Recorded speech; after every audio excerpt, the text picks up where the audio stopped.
Global இக்வான் services and business நிறுவனத்தின் சில உறுப்பினர்கள் பல மனைவிகளை வைத்துள்ளதாகவும் அதன் மூலம் 34 குழந்தைகள் வரை உள்ளனர் என்றும் அதிர்ச்சி தகவலை தேசிய போலீஸ் படை தலைவர் தான்ஸ்ரீ ரசாருடின் ஹுசேன் வெளியிட்டுள்ளார். ஆனால் அவர்களின் குழந்தைகளின் பெயர்கள் கூட அவர்களுக்கு தெரியவில்லை என்று அவர் கூறினார். GISP நிறுவனத்துடன் தொடர்புடையதாக கூறப்படும் சமூக நல இல்லங்களில் இருந்து அதிகாரிகள் மீட்டுச் சென்ற குழந்தைகளின் பெற்றோர்கள் தங்கள் குழந்தைகளின் கதியை அறிந்திருக்கிறார்களா என்ற கேள்விக்கு அவர் இவ்வாறு பதிலளித்தார். பெரும்பாலான குழந்தைகளின் பெற்றோர்கள் GISP நிறுவனத்தின் உறுப்பினர்கள் என்று ரசாருடின் கூறினார்.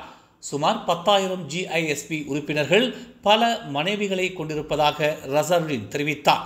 இதன் விளைவாக பெரிய குடும்பங்கள் உருவாகின்றன என்று அவர் விளக்கினார். உதாரணமாக சில உறுப்பினர்களுக்கு 4 மனைவிகள் மற்றும் 34 குழந்தைகள் வரை உள்ளனர். ஆனால் அவர்கள் 2 மட்டுமே கவனித்துக் கொள்கிறார்கள். மீதமுள்ள 32 பேரின் பெயர்கள் கூட தெரியாது என்று அவர் அதிர்ச்சி தகவலை வெளியிட்டுள்ளார். ஹலால் சான்றிதழ் சர்ச்சை தொடர்பில் செப்புத்தே நாடாளுமன்ற உறுப்பினர் தெரேசா கோக்கை கடுமையாக சாடியிருந்த அம்னோ இளைஞர் பிரிவு தலைவர் டாக்டர் அக்மால் சலே மன்னிப்பு கேட்க வேண்டியதில்லை என்று அக்கட்சியின் மூத்த தலைவர் தெங்கு ரசாலி ஹம்சா குறிப்பிட்டுள்ளார். அக்மாலின் நடவடிக்கைகள் அம்னோவின் போராட்டத்திற்கு ஏற்ப அமைந்துள்ளன. கட்சியின் அமைப்பு சட்டத்திற்கு உட்பட்டுதான் அக்மால் செயல்பட்டுள்ளார் என்று தெங்கு ரசாலி தெரிவித்தார். மலாய் முஸ்லிம் விவகாரங்களில் அக்மால் எப்போதும் வெளிப்படையாக பேசக்கூடியவர் என்பதால் அவரை ஒரு இனவாதி என முத்திரை குத்த தேவையில்லை என்றும் எதற்காக அவர் மன்னிப்பு கேட்க வேண்டும், அம்னோ இளைஞர் பிரிவு தலைவர் எனும் நிலையில் இருந்துதான் உளப்பூர்வமான முறையில் தமது கருத்தை அக்மால் வெளியிட்டுள்ளார் என கருதுவதாகவும் அவர் தெரிவித்துள்ளார். மலாய் தேசியவாத கட்சி எனும் வகையில் அம்னோவின் போராட்டம் மாறவில்லை. ஆனால் மற்ற இனங்களின் ஆதரவை அது பொருட்படுத்தவில்லை என்று கருதக்கூடாது என அவர் தெரிவித்தார். வரும் சனிக்கிழமை நடைபெறவிருக்கும் மக்கோத்தா சட்டமன்ற தொகுதி இடைத்தேர்தலில் தமக்கு தர்ம சங்கடத்தை ஏற்படுத்திவிட வேண்டாம் என்று அத்தேர்தலில் தேசிய முன்னணி சார்பில் போட்டியிடும் சயிட் உசேன் சயிட் அப்துல்லாவை அம்னோ தலைவர் டாக்டர் அமர் ஜாகிர் ஹமீடி அறிவுறுத்தியுள்ளார். இம்மாதம் 28ஆம் தேதி நடைபெறும் இடைத்தேர்தலில் சயிட் உசேன் வெற்றி பெற்றால் இந்தியர்கள், மலாய்க்காரர்கள், சீனர்கள் என அனைவருக்கும் பாரபட்சமின்றி அவர் சேவையாற்ற வேண்டும் என்றும் இதனை வைத்துதான் வாக்காளர்கள் அடுத்த பொது தேர்தலில் அவரை எடை போடுவார்கள் என்றும் தேசிய முன்னணியின் தலைவருமான ஜாகித் கூறினார். மக்கோத்தா இடைத்தேர்தலுக்கான வேட்பாளர் சான்றிதழில் ஜொகூர் மந்திரி பசாரின் ஒப்புதலுடன் கையெழுத்திட்டது என்னுடைய இந்த கைகள்தான். எனவே என்னை தர்ம சங்கடத்தில் ஆழ்த்த வேண்டாம் என்றும் மக்கோத்தா தொகுதி மக்களுக்கு இயன்ற வரையில் நற்சேவை வழங்கும்படியும் தாம் கேட்டுக்கொள்வதாக ஜாகித் தெரிவித்துள்ளார். 6ஆம் ஆண்டு மாணவர்களுக்கான UPSR 3ஆம் படிவ மாணவர்களுக்கான PT3 தேர்வுகளை மீண்டும் அறிமுகம் செய்யும் விவகாரத்தில் கல்வி அமைச்சு அவசரம் காட்டாது என்றும் அமைச்சரவையிடம் அறிக்கை சமர்ப்பிக்கப்படுவதற்கு முன்பு அவ்விவகாரம் குறித்து விரிவாக ஆய்வு நடத்தப்படும் என்றும் கல்வி அமைச்சர் ஃபத்ரினா சிடேக் நேற்று தெரிவித்தார். குறிப்பாக தேசிய கல்வி தத்துவம் தொடர்பாக கல்வி அமைச்சு எடுக்கும் எந்த ஒரு முடிவும் மாணவர்களுக்கு எதிர்மறையான விளைவுகளை ஏற்படுத்தாமல் இருப்பதை உறுதி செய்வோம் என்று அவர் கூறினார்.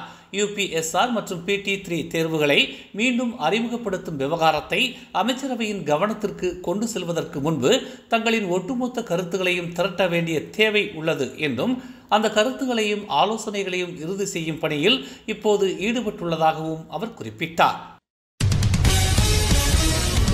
GISP நிறுவனத்துடன் தொடர்புடைய சமூக நல இல்லங்களில் 5 சிறுவர்கள் துன்புறுத்தப்படுவதை சித்தரிக்கும் காணொளிகள் வெளியாகி பெரும் பரபரப்பை ஏற்படுத்தியுள்ளன. அதில் காணப்படும் சிறுவர்கள் அனைவரையும் போலீசார் மீட்டுள்ளனர். அக்காணொளிகளில் ஒன்றில் 6 வயதுக்கும் 11 வயதுக்கும் இடைப்பட்ட 4 சகோதரர்கள் பேராக்கின் தாப்பாவிலிருந்து மீட்கப்பட்டுள்ளனர்.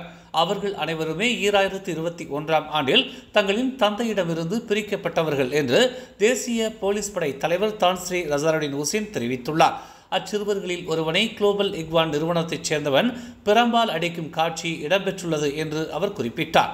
இன்னொரு காணொளியில் மற்றொரு குழந்தையை ஆடவன் ஒருவன் காலால் மிதிப்பதும் அக்காட்சியை படப்பதிவு செய்யும் நபர் அழுது கொண்டிருக்கும் அக்குழந்தையை உரத்த குரலில் அதட்டுவதும் இடம்பெற்றுள்ளது என்று ரசாருடின் தெரிவித்தார்.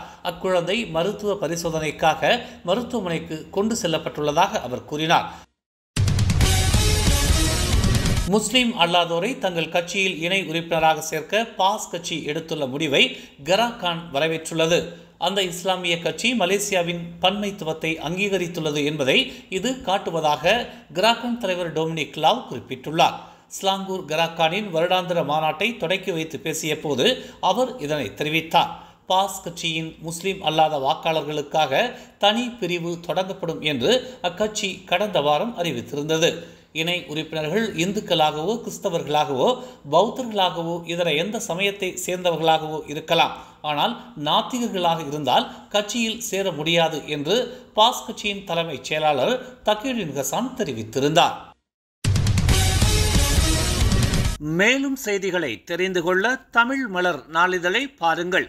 உடனுக்குடன் செய்திகளை தெரிந்து கொள்ள தமிழ் மலர் இணையதளம், தமிழ் மலர் செயலி மற்றும் மலர் டிவி யூடியூப் சேனலை வலம் வாருங்கள்.